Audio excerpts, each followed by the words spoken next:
Ta-da! I hope you like that music. Ta-da! Hi guys, good morning, good afternoon, good evening. Welcome to SMC with Arewa. Guys, I hope you are fine. If you are new, kindly click on that subscribe button and don't forget to on your notification bell so you can get notified whenever I post a new video. Then you can come and check it out. Also, this is a Yoruba and English channel, so welcome guys, thank you for joining me once again. I'm really grateful to every single one of you, and I want to do a shout out to all you my fans, home and abroad. I'm really grateful to for always joining me, for always supporting me, for the likes, for the comment, for the subscribing, for the sharing, for the commenting. I'm really grateful to every single one of you, and I'm indebted. And also don't forget, for any advert, any advice, any donation, any support, however that you want to help my channel, or anything that you just want to discuss, my contact is down below in the comment section area and also in the description box, and I can go ahead as well and give it to you. My number is +234 811 084 5303. Again, +234 811 084 5303. My email is down below as well. Thank you guys once again. I look forward to hear from you guys. And if you are new, welcome. I hope you stay. And for the returning fans, thank you for stopping over once again. So let's dive in today. Let's move on, guys. Kereo.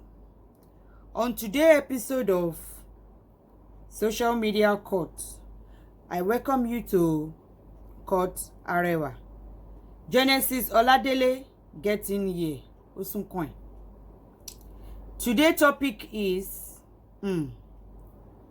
Genesis Oladele Gbos. I don't know the English word for Gbos. Somebody help me with that. Mr. Genesis, before I go on, for those of you that will come and Arewa, what is your own business? Arewa kilo kwembe, kiniko. This is my business actually. Let me rephrase that. I am a public analyst.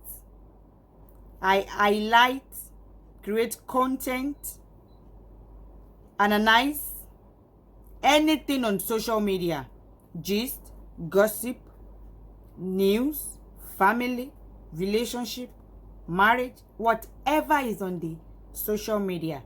That is what I do. I analyze it. So this is me minding my business. This is me literally minding my business. So if you tell me what is my business there, this is exactly what my business is. That business, go. This is it. It is my business. So far it is on the social media, it is my business. If you share me, go here. This is my work. Thank you for that. Now, Genesis Oladele Beshi Akojoko Osuncoin. Wagboro. For those of you that don't know who Genesis Oladele is the general overseer of Genesis Global Worldwide, a celestial church. Now, he has been in the in the news for some couple of days now, in a very back-to-back Gbos. And on a certain show on Facebook, there is a lady that dedicated her own content to be dragging all these Sakamaje pastors. She has been dragging Genesis for quite some time. How we arrange miracle, arrange performance. We all know how they go now. Now, on a very certain day that she was doing a program, a woman called in. She introduced herself to be Folake, a sister to Genesis baby mama. Allegedly, not even allegedly, Gese. Genesis ní ọmọ 21 years old. Genesis has a son. His name goes by Tosin Oladele Wemimo. He is 21 years old. Can you believe that? Now, the auntie actually analyzed what happened, how Genesis has been lacking in his fatherly responsibilities and the rest of it. Now, I don't want to go too much into that. I want to analyze the one that I hear from the horse's mouth. Go. Ètò jáde láti ẹnu Genesis fúnra ara ẹ̀ tó ní ọ̀rọ̀. So, one of our mommy like that was doing a program on Facebook. Genesis called in. Sorry, before Genesis called in, this same Madam Folake called in. As she was about to, talk about what's going on, Genesis called in. The woman that was anchoring the show had to keep the woman on hold for Genesis to talk. After then, Madam Folake talked that Genesis is running up and down because she said Genesis should be giving the boy 100,000 monthly. Well, you are asking me, although 100,000 not but but ìyẹn fún pastor. Iṣẹ́ wo Genesis ń ṣe? Well, iṣẹ́ náà ló ń ṣe administration yẹn ṣe rí gbogbo ẹ̀yin tí owó kọ̀pọ̀ lọ́wọ́ yín tẹ̀ náwó fún kinní ohun náà nìyẹn. Let's go on. Now, that at least Genesis should try to establish the mother of Tosin, even though they are not together. Although me, I don't support that one. Okay. Now, as that woman finished, narrating the whole incident, a certain lady goes by the name Bukky Gese, Auntie Bukky Gese. She's an associate, a very close, although there's been rumor, allegedly knew that Genesis and this Auntie Bukky is, to see on the level. Because I would say I would say yes, they are, because pẹ̀lú bí ọ̀rọ̀ yẹn ṣe ń ká Bukky Gese lára ó ní agbára. In fact, ó ká lára gan ju ìyàwó ilé Genesis gan lọ. Yes, point in black. This Bukky Gese was very, very angry because she called Genesis my father, my daddy in the Lord, my daddy in the administration. When she saw the news about Genesis, she said she went to Genesis to ask, Daddy Ngbonwoni ebi mota. Genesis said it's a lie. Can you imagine that? She was the one that was fighting anywhere you mention Genesis, this woman is there. In fact, she promoted, although I'm very sure if it's not because of Bukky Gese, like me or you that are listening to me now, you may not even know who Genesis, because she brought Genesis to limelight. She brought Genesis to people know Genesis in this church, but on Facebook, on social media, she's number one promoter. Only promote Genesis was on social media. She felt very, very betrayed that Genesis could open his mouth to be saying, I just met Bukky Gese, not even up to 3 years. Why would I tell her? I mean, she felt really, really, she felt bad. Okay? But I'm still going to talk about our own later. Let's move ahead, Genesis now called in, and started narrating what happened. Come and listen to the excuse to a supposed father in the Lord, Hold on. For those of you that will say they want to bring Genesis down, Genesis is not up before. I mean, to me, èmi ò mọ lọ́dọ̀ tí yín o. Ní dọ̀dọ̀ tèmi, Genesis ò sí lókè débi pé èèyàn kan fẹ́ fà wálẹ̀. Ilẹ̀ ló wà. Ẹ̀yin tẹ́ gbé sókè ni. Èmi ò mọ bí tẹ́yin ti ra Google tẹ́ fi ń gbé sókè, tẹ́yin ti rí lókè, èmi ò mọ o. Ilẹ̀ ńlẹ̀ ní Genesis wà. Ẹ̀yin tẹ́ dẹ̀ ní Ọlọ́run ló pè mí, ò mọ nọ́mbà tó Ọlọ́run pè sí. Bóyá Glo ni, àdẹ̀mọ language tó Ọlọ́run fi bá sọ̀rọ̀ yín lédè mọ Ọlọ́run tó pè é. But ní dọ̀dọ̀ tèmi o, Genesis ò sí lókè débi pé èèyàn kan fẹ́ fà wálẹ̀. Ilẹ̀ ló ọmọ lẹ́ni, ilẹ̀ ló wà tẹ́lẹ̀tẹ́lẹ̀. Now, ẹ jẹ́ ká tẹ̀síwájú. Genesis called in, I was narrating what happened. That Pepper CEO, when the parent of this lady, the mother of the Auntie Foluke, the Auntie Folake is a sister to Jumoke. That is, Jumoke is the mother of this boy, Tosin, that we are talking about. Now, according to Auntie Jumoke, when that one narrated the whole thing, Auntie Jumoke said when they were still young, this is before Genesis became a pastor, when they were still young, the church that they go to there in Genesis is the drummer. I think he drums. And they were in the choir. That Genesis was dating, that everybody know that Genesis is dating a certain lady by the name of Bola. And this Bola is a sister to Jumoke, the mother of this supposed son of Tosin. Now, in their house, when the parent of Jumoke found out that Jumoke was pregnant, later on, they got to realize it's Genesis that actually impregnated Jumoke, a teenage daughter. Meanwhile, he's dating the sister, Bola. That is, Genesis in fair sister Meji. Ó wá ṣe kíni ó wá fún kan lóyún nu sister Meji tó ń fẹ́ yẹn. Wọ́n wá ní pé inú bí mọ́mì àwọn wọ́n gbé ammo tank lọ fi pick up Genesis. Ipe Genesis gan ó rape ọmọ yẹn ni. Ipe ó wá gbé placard láti kọ rapist sí. Wọ́n pick her up because our parent and was they were very, very furious. And they arrested him, picked him up, took him to the station. That he even wrote statement. Tóun ní gbogbo ẹ̀ dání. Tí Genesis in confess nínú statement yẹn wípé pẹ́pẹ́ sí o. Sorry. Before this auntie was allowed to talk, these aunties just said, remember I said earlier that when this Madam Folake called in, as she was about to start the narration, Genesis called. The anchor of the program had to put this auntie on hold for Genesis to talk. Now, when that thing was going on, this auntie Folake was saying background that this Genesis, that he just spoke to her, just begged her some few minutes ago before the program came on, before she called into the program, I just want to put that so that you guys will write all the points down and be the judge of it. Now, so they picked Genesis up. Genesis wrote in the statement that ìgbà tóun ṣe birthday party òun invite everybody òun fún nǹkan ní ọtí sí fún ọmọ Jùmọ̀kẹ́ yẹn tóun fi ṣe kíni tóun ṣàfi pọnkìrìyàn ẹ̀ tó wá di oyún. Okay now. Nígbà tí Genesis máa rojọ́ inú tiẹ̀, Genesis said what actually happened was that he tried he used to send money to the boy, and that year what the parent did was he was very angry that the parent took like 50 ammo tank to come and arrest him and lied on him that he raped. Can once rape actually turn to pregnancy? Imagine that statement from a self-acclaimed prophet. I don't know, maybe you call him prophet too, but prophet ló sọ yẹn jáde lẹ́nu pé ṣé rape ẹ̀ kan di oyún. Tí gbọ́ kankan ẹ máa nìṣó ẹ máa fẹ̀mí ẹ máa bá mi darí ẹ lọ. Now, nígbà tí Genesis wá sọ yẹn tán ẹ máa gbọ́ o, kẹ́ mọ̀ pé Genesis actually narrated and even he hit himself with the nail by himself. Ó mọ̀ kíyàn fọwọ́ ara yàn ṣèyàn lọ́rọ̀ Genesis ní alẹ́ ìjẹta yẹn.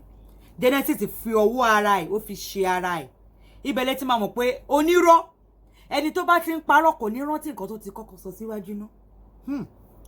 Genesis wá sọ yẹn wọ́n gbé ammo tank wọ́n wá fi píkì òun wọ́n wá sọ pé òun rèpù ṣé rèpù lè di oyún ni.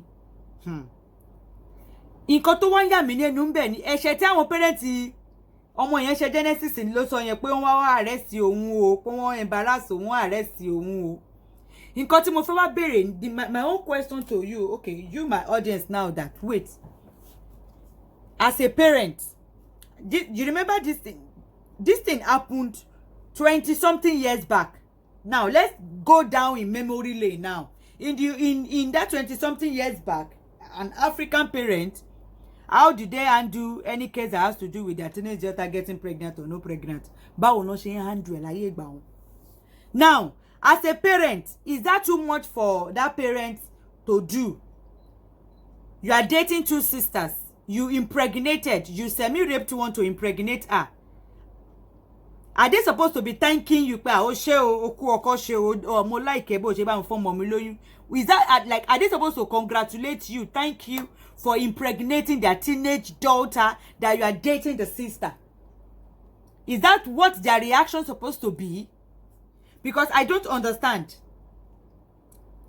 Ṣé ìyẹn ti wá pọ̀jù pé òun fẹ́ ẹ̀gbọ́n àtàbúrò, òun fẹ́ ẹ̀gbọ́n, òun fẹ́ sister kan. Ó ṣe kíni ó kì kejì sister mọ́lẹ̀ ò fún yẹn lóyún. Wọ́n wá fọlọ́pàá gbé ẹ, ó wá ní òun bínú. Ẹjọ́ ṣé ìyẹn ti wá pọ̀jù láti ṣe?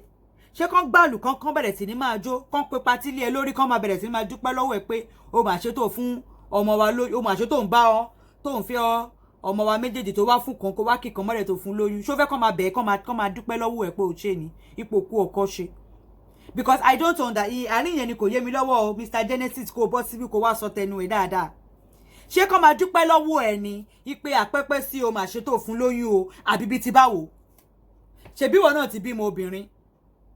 kí ọmọ obìnrin wá délé o kó wá gbóyún wá o kó wá níta ló fún lóyún o kó wá jẹ́ boyfriend ẹ̀gbọ́n ẹ̀ ló fún lóyún. ṣé o máa wá pe boyfriend yẹn pé àwọn máa ṣe o bí a kò bí àwọn òde máa pè é ni o máa wá dúpẹ́ lọ́wọ́ ẹ̀ kó ṣe tó fọ́mọ ẹ̀ lóyún bẹ́ẹ̀. because outburst ti àwọn parent Jùmọ̀kẹ́ èmi ò rí púpọ̀ jù it's not too much considering the fact surrounding this said pregnancy. You impregnated a teenage daughter, for crying out loud, while you are dating the sister. Is that too much for them to do? If you are a parent, would you be happy? Would you praise the man, or be the guy, or be the boy that did it? Would you praise the boy? Now, Genesis is saying, yeah, because I don't have money then they never thought I would be something in life. So, Ejo, so? You saw me, Genesis. So? Oh, tí lówó lọ́wọ́ ńgbà náà. Ọmọ bóyá máa ṣoríire. Ta ló doríire ẹ̀ mú? Ṣọ́n soríire ẹ̀ síbì kan ni. Àní òun fẹ́ ó fún ọmọ wọn lóyún tóun fẹ́ gbọ́n ọmọ náà. Ó wá ní wọ́n fọlọ́pàá gbé ẹ. Báwo ló ṣe ní fọlọ́pàá gbé ẹ? Kí ló kàn wọ́n pẹ́ lọ́rọ̀ future? Wọ́n sọ lọ́wọ́lọ́wọ́ pé òun fẹ́ sister kan fún kejì lóyún. Ó ní pé wọ́n rò pé ó ní lówó lọ́wọ́ mọ́. So, bàbá olówó o. Just imagine that statement, yo. So because of that now, this your son now. Ó wá ṣe kíni? Ó wá sneaking game. Your son cannot even come to your church and you call yourself a pastor, a prophet. Your son, your biological son. Tí ó ń ṣe wípé ó wá ń gbé ọmọ yẹn tọ́jú. Ó wá ń gbé ọmọ yẹn tọ́jú. Ọmọ yẹn ń béèrè pé although the voice note of that boy was I didn't want to talk much on, I don't want to bring it into my own podcast because ọmọ yẹn is an adult. Ẹni tó yẹ pé ó tó gbéyàwó lé ni, so it's I don't know, I don't just want to say much concerning him. Mi ò tẹ̀ láìbọn yẹn gbé fọ́tò ọmọ yẹn gan tàgùn. Now ọmọ yẹn kò lè lọ ṣọ́ọ̀ṣì Genesis ní kó má wá ṣọ́ọ̀ṣì o. Ìyẹn pásítọ̀ yín o tẹ́ ń gbé sórí o. Ìyẹn pásítọ̀ yín o tẹ́ ń gbé ṣòro ayé yín lọ bá o. Genesis ń sọ jáde lẹ́nu pé ó ṣe jáàmù lẹ́ẹ̀márùn kò pass. Ní ìwọ Genesis tó máa ṣògùn àìsòye fáwọn ọmọ ọlọ́mọ ò rí ètò ìsòye ṣe fọ́mọ tiẹ̀. Genesis ọmọ tó bínú ara ẹ̀ ò lè wá ṣọ́ọ̀ṣì ẹ̀. That boy was asking that when is he going to meet his siblings? Can you imagine that?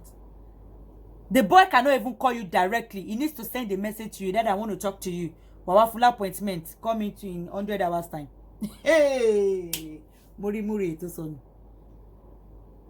Ìyẹn pastor, ìyẹn prophet, ten pé pastor. This is your prophet, yo. This one is not as if somebody just lied, yo. This is coming out from his mouth, yo.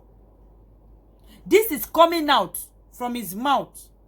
Okay, everybody, we all have our past. That is his past. Now, since he has become a man of God, but he's still holding up to the outburst of the parent, and now he's taking the aggression on his son, should he be like that? Remember, he's born again now. He's a prophet now. Is it? Is that what your Bible teaches you? Is that what your ministration is all about? Is that too much for even a parent to act? Is that act too much?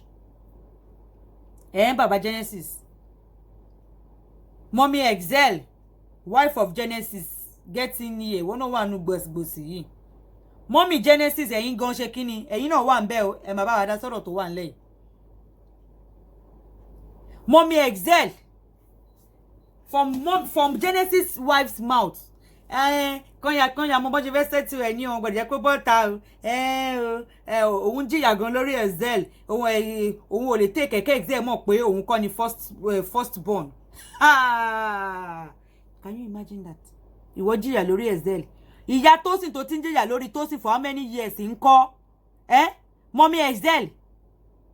Ní ọmọ tó yẹ kó mú sọ́dọ̀. Kì í ṣe ó pọ̀ jù tí ọmọ yẹn bá bẹ́ẹ̀ gbélé Mommy Excel. Mama Genesis, ṣó pọ̀ jù tẹ́ bá mú ọmọ yín dání sọ́dọ̀. Can't that boy be with Genesis' mother? How can you have a son? You sneak to go and check on your son. You sneak. The boy is not an imbecile though. kò ṣe pé bóyá ó rọ lójú àbó rọ lápá àbú ó rọ lẹ́sẹ̀. Very handsome boy. I will put the picture. Very handsome. Ó wá lọ ń yọ̀wò lẹ́yìn. Ọmọ ò lè wá ṣọ́ọ̀ṣì ẹ. Ọmọ ò lè wá jọ́sìn ní ṣọ́ọ̀ṣì bàbá ẹ̀. Ọmọ ò lè pe bàbá ẹ̀ bó ṣe wù ú. Genesis tó ń rán àwọn ọmọ ọlọ́mọ lọ private university kò rọ́mọ ti ẹ̀ràn lọ private university. Genesis tó ń fáwọn èèyàn ní salary 300,000 500,000 100,000 ni wọ́n ní kó fún ọmọ bí mi inú ara ẹ̀ ló ń pariwo. Ìwọ tó ń sógun sọ̀yè fọmọ ọlọ́mọ ò rí fún ọmọ títí ẹ. And you call yourself a man of God. And you say you are serving God. And you say God called you. I mean, I'm not sure. I don't. We have different kind of God now. Maybe the God that called you is another God entirely from what, you know. Is that even? Ṣé ọ̀rọ̀ yẹn gan ṣó gbọ́ sí etí? Ẹ̀yin èèyàn.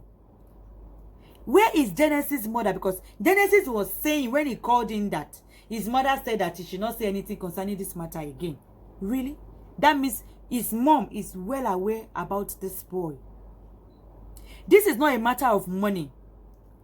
This boy needs fatherly love.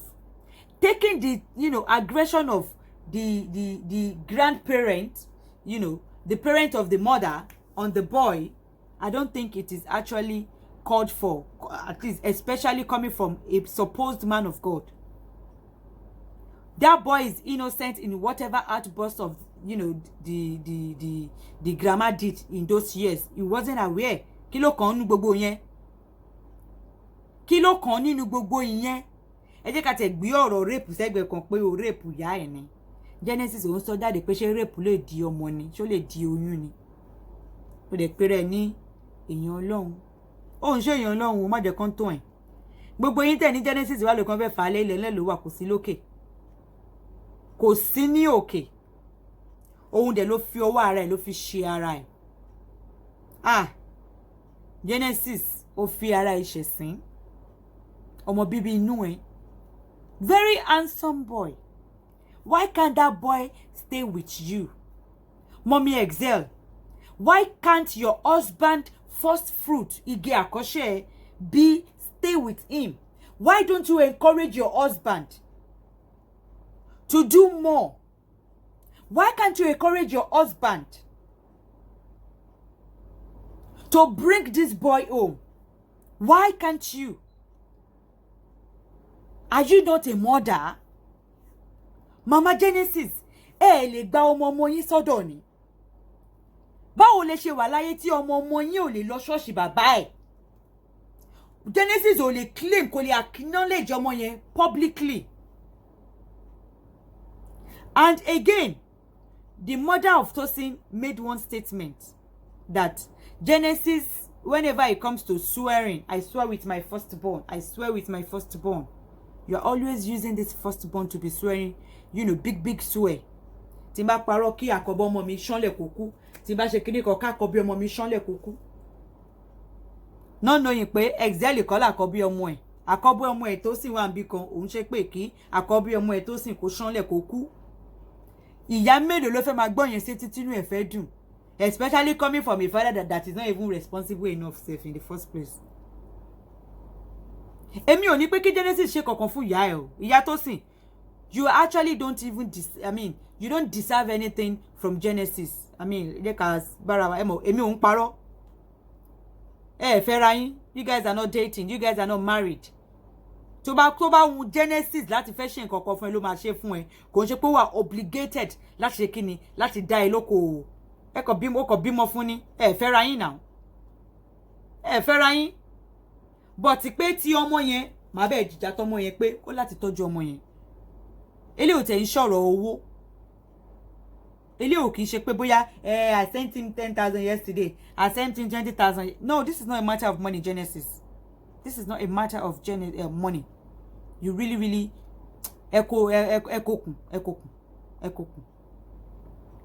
ekokun Genesis ẹ má sọ bẹ́ẹ̀ mọ́ ẹ jọ̀ọ́ ekokun. Kò yẹ kí ọ̀rọ̀ yìí máa jáde lẹ́nu odidi wòlíì Ọlọ́run. Ẹ ti ṣẹ̀ Genesis, ẹ ní láti lọ tọrọ ìdáríjì ẹ̀ṣẹ̀. You need to go and ask for forgiveness from this boy. Genesis ẹ lọ tọrọ ìdáríjì ẹ̀ṣẹ̀. Ọmọ yóò ṣẹ̀yìn is innocent. Whatever reason that you say, I don't even think there's any reason or any excuse that justify you treating the boy or even the mother of the boy like that. You acknowledge you raped her mother. You acknowledge it. O acknowledge pé Bọ́lá ló ń fẹ́. Òun fẹ́ Bọ́lá, ó fún Jùmọ̀kẹ́ ẹ̀gbọ́n Bọ́lá lóyún. Outburst àwọn parents yẹn kò pọ̀ jù.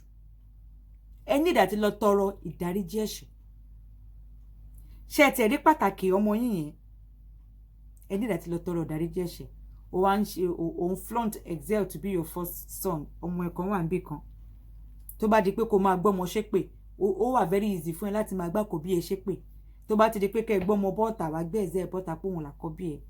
Mọ́mí Excel, ẹ ṣe dá o. Ẹ ṣe dá. Ìyá Excel, wàláì, ó ń ṣe abiyamọ. The fact pọ̀rọ̀ yẹn ti ẹ̀ jáde lẹ́nu ẹ pé ìwọ jìyà lórí Excel, Excel ò gbọdọ̀ gbọ́ pé òun kọ́ là kọ́ bí. Ọmọ ọdún mẹ́rin lẹ́ Excel tí ó gbọdọ̀ gbọ́ pé òun kọ́ là kọ́ bí. Ìyá Tósìn tó ti ń jìyà lórí Tósìn for how many for more than 22 years ńkọ́. Ìyá Excel, Mommy Gio. Ìyá Excel, Mommy Gio.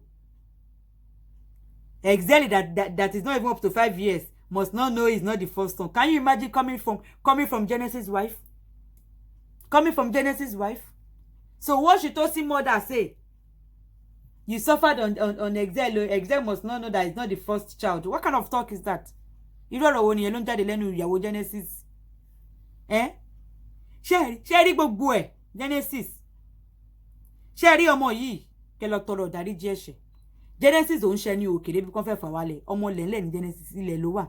Kò dẹ̀ ń ṣe wòlíì Ọlọ́run. Tó bá ní wòlíì Ọlọ́run ni, well, carry go. Uncle ti ní kó máa fọ́mọ 100,000 every week àbí every month ní ìsìn. San. Ẹ̀yin náà lẹ ti máa gbà ló ti máa san. So, another thing that I want to bring out again is Yoruba people. Gbogbo ẹ̀yin ọmọ káàárọ̀ oòjíire, gbogbo ẹ̀yin ọmọ Olúwàbí ọmọ Oòduà. Ẹ jọ̀ọ́, mo fẹ́ fi àsìkò yìí, mo fẹ́ bẹ̀ wá, mo fẹ́ rọ̀ wá ni. Mo fẹ́ bẹ̀ wá, mo fẹ́ rọ̀ wá ni. Please and please. Níbikíbi tẹ́ bá máa sọ pé ìtàn Yorùbá, ẹ má máa sọ wípé Odùduwà wá láti Saudi Arabia àbí Mecca àbí Medina mọ́. Mo fi Ọlọ́run, mo fi ìyọ́nú Ọlọ́run, mo fi bẹ̀ yín ni. Ìtìjú ni nǹkan tẹ́ ń sọ jáde yẹn. Ṣé ìlójútì rárá ni? A dẹ̀ lójútì o, Yorùbá lójútì o. Mo fi ìyọ́nú Ọlọ́run, mo fi bẹ̀ ẹ má máa sọ̀rọ̀ yẹn jáde mọ́. Torí ọ̀rọ̀ yẹ̀yẹ́ gbáà ni. Báwo lẹ ṣe máa ní pé Odùduwà wá lá ìjọ́ wo ni wọ́n dá Saudi Arabia lẹ̀? Ǹjẹ́ ẹ ti research ìlú tó ń pè ní Saudi Arabia yẹn? When was Saudi Arabia created? When was it founded? When was Medina founded? Who know where Mecca is before the birth of Muhammad? When was this Islam religion, created? When is Saudi Arabia of 18th century? I mean, Yorùbá ẹ má máa sọ àwọn ọ̀rọ̀ ìjáde lẹ́nu mọ́. Mo fi Ọlọ́run, mo fi bẹ̀yín ni. Bá lè ṣe máa ní Odùduwà wá láti Saudi. Ìjọ́ wo ni wọ́n dá Saudi Arabia lẹ̀? Ìjọ́ wo ni wọ́n dá Saudi Arabia lẹ̀? Tí Odùduwà wá láti Saudi. Irú ọ̀rọ̀ wo nìyẹn? Ẹ má máa dojú tì wá mọ́. Níbi táyé lajú dé yẹn research. Kẹ́ tó máa sọ àwọn ọ̀rọ̀ báyìí jáde tí ó yẹ kí èèyàn máa gbọ́ lẹ́nu wa. Ìyẹn lọ bẹ́ẹ̀. Aunty Bukky Gese.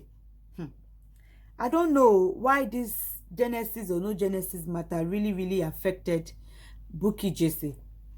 It is understandable that she really tried for Genesis. In fact, despite the fact that Genesis lied to her, she already negotiated with Jumoke and Tosin that, okay, don't worry, I will be taking care of Tosin's bill. Before Genesis came out to, embarrass and scatter yam pepper, scatter atayan fúnra rẹ̀. So, mo mọ̀ wípé ìfẹ́ òtòtọ́ lẹ ní fún Genesis. Mo dẹ̀ mọ̀ wípé Genesis ń tòótọ́ náà kò tẹ́ deserve ìfẹ́ tẹ́ ń fún gan. Mo mọ̀ pé ó dùn yín, ó betray yín, ẹni tẹ́ finú tán, ẹni tẹ́ ń jà níwájú ẹ̀ tẹ́ ń jà lẹ́yìn ẹ̀ ni. Ẹ ṣe wájú ẹ ṣe lẹ́yìn ẹ̀. Mo mọ̀ bẹ́ẹ̀. Àmọ́ ẹ̀yin lẹ pé Genesis ni, ẹ̀yin lẹ ń rate ẹ kò rate yín o. Kò rí yín láti bí sọ́hùn. Nígbà tẹ́ ń pè yàn bàbá yín, tí ó lọ ń fi ẹjọ́ yín máa sun Sọjí tó jẹ́ pé ẹ̀tẹ̀ ń bá Sọjí sọ̀rọ̀ kò dẹ̀ báyìí méjèèjì parí ìjà